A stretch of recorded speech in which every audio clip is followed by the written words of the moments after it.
তাই তো তোমাদের মৃত্যু থেকে সমস্ত দেবতা দেবতা মনে হয়েছে মুক্ত, তার সহিত আমিও হয়েছি মুক্ত। তাই তো তাদের বছর পূর্বে আমি যেভাবে তোমাদের করেছিলাম পুরস্কৃত, সেইভাবে আজ আমি তোমাদের করবো পুরস্কৃত। তাই তো আমি একে একে তোমাদের ডেকে নেবো আর দেবো তোমাদের পুরস্কার। ভাই রম্ভা, ও রম্ভা, তুমি এসো, তোমার পুরস্কার গ্রহ গ্রহ।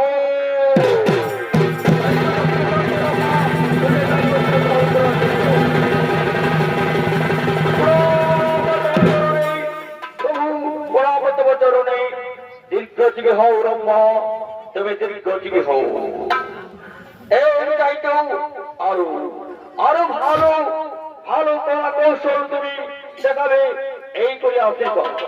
শোনো সমস্ত দেবতাগণ, তোমার নিত্য হয়েছে মুক্ত, আমি হয়েছি মুক্ত। তাই তো তোমার করি পুরস্কৃত। এই নাও তোমার পুরস্কার গ্রহ গ্রহ।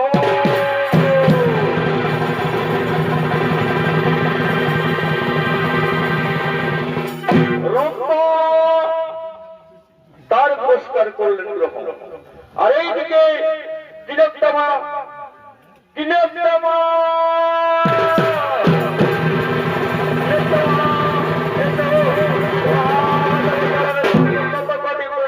প্রভু ওঠো, ওঠো তিলোত্তমা, তোমারে আমি আশীর্বাদ করি। তুমি আরো আরো ভালোভাবে এই নৃত্য খেলা করবে। এই বয়সে তুমি যা নৃত্য দেখাচ্ছ, তার চাইতে তুমি আরো ভালো ভালো নৃত্য করবে, এই করে তোমার আশীর্বাদ।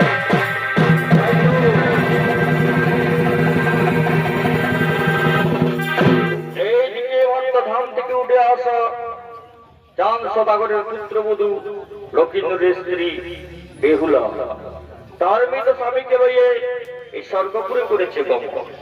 আর তাই তো সে তার পুরস্কার গ্রহণ করার জন্য ডেকে দিচ্ছেন। বাবা বলেন, ওগো ওগো নারী, তুমি কে?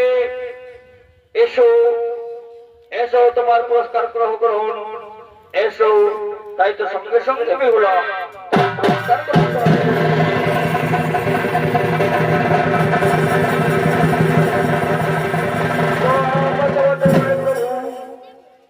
তোমার চরণের প্রভাব।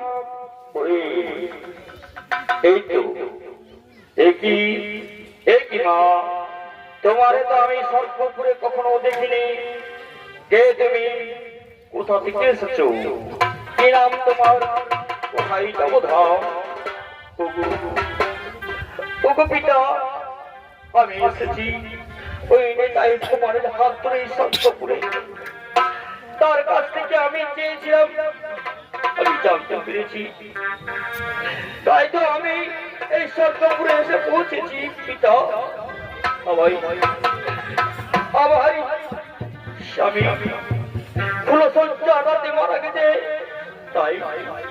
তাই আমার স্বামীর প্রাণে ফিরাইতে আমি এসেছি সর্বপুরে আপনার কাছে।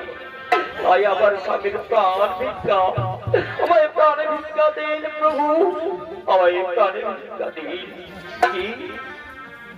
কি বললে তুমি? তোমার নাম কি? তোমার ধাম কোথায়?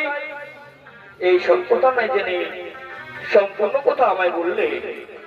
ঠিক আছে, আমি এক্ষুনি আমি দেখে নিচ্ছি। তোমার কি নাম? আমি বুঝতে পেরেছি তুমি ওই মর্ত ধাম থেকে এসেছো। তোমার নাম বেহুলা আর চাঁদ সদাগরের পুত্র। তাই ঠিক আছে মা, তুমি বললেই তোমার স্বামীর প্রাণ ভিক্ষা চাইতে এসেছো এই সত্য। কিন্তু আমি কেমন করে তোমার স্বামীর প্রাণ ভিক্ষা দেবো তা তো আমি কিছুই জানি না। আমার আমরা দুইজন যখন সজ্জিত ছিলাম, সেই সময় ওই সর্পমরে স্ত্রী করেছিল আমার স্বামী করেছে। তাই তো দংশন করে পালিয়ে যাচ্ছিল, তখন আমার স্বামীর জাতি দিয়ে তারা বিলেজ করেছে খণ্ডন। কি তুমি সেই সর্পের লেজ করেছো খণ্ডন? তাহলে তাহলে তা খাও দেখি সেই লেজখানা আছে কিনা, তবে আমি বুঝবো সে সর্পে করেছে ধ্বংস।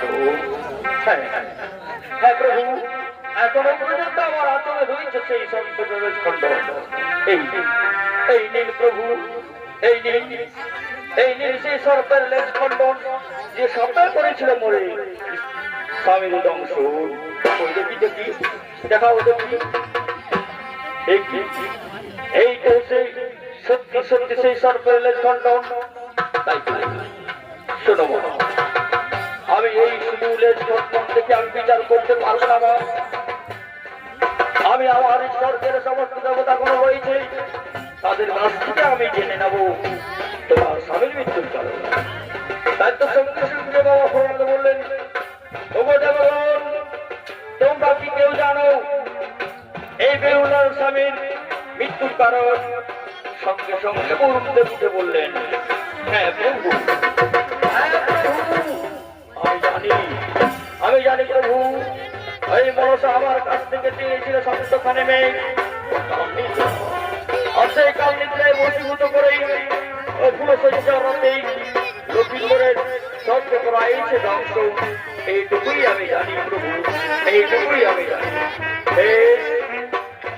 আমি আমি আরো আরো দেবগণের কাছ থেকে জেনে নিচ্ছি তার প্রমাণ। তাই তো আর কি কেউ জানো এই লক্ষ্মীদের মৃত্যুর কারণ? সঙ্গে সঙ্গে যমরাজ উঠে বললেন, হ্যাঁ হ্যাঁ প্রভু, আমি জানি প্রভু। আমি যখন লক্ষ্মীদের নিমিত্ত আত্মা এই বর্তমানে নিয়ে আসতে চাই, তোমার মনসা আমার আত্মা বলেছিল,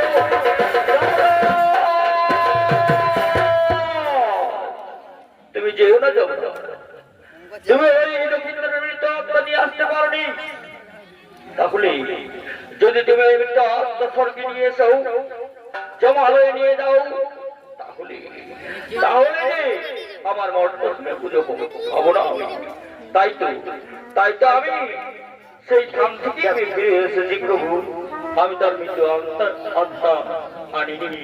বেশ, তাহলে সেই মনসাই কাজ করেছে, আমি বুঝতে পারবো সেই মনসাই কাজ করেছে। কিন্তু মনসা এখন কোথায় থাকে, কি করে, তা তো আমি জানি না। এই মনসা কোথায় থাকে তোমাদের মধ্যে কেউ কি জানে? সঙ্গে সঙ্গে ইন্দ্রদেব বলে উঠলেন, হ্যাঁ প্রভু, আমি জানি মনসা এখন শিশুর অবাসিনী হয়ে তার সর্বত ঘটতে হয়ে করে বসবাস। এইটা আমি তার সাবধান পেলাম।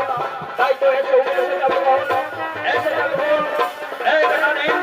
আমরা হাসি ফোটাতেই আমরা ওই মনসার করবে করি করো। সমস্ত দেবগণ স্বর্গপুরী মা মনসার করেছেন আরাধনা।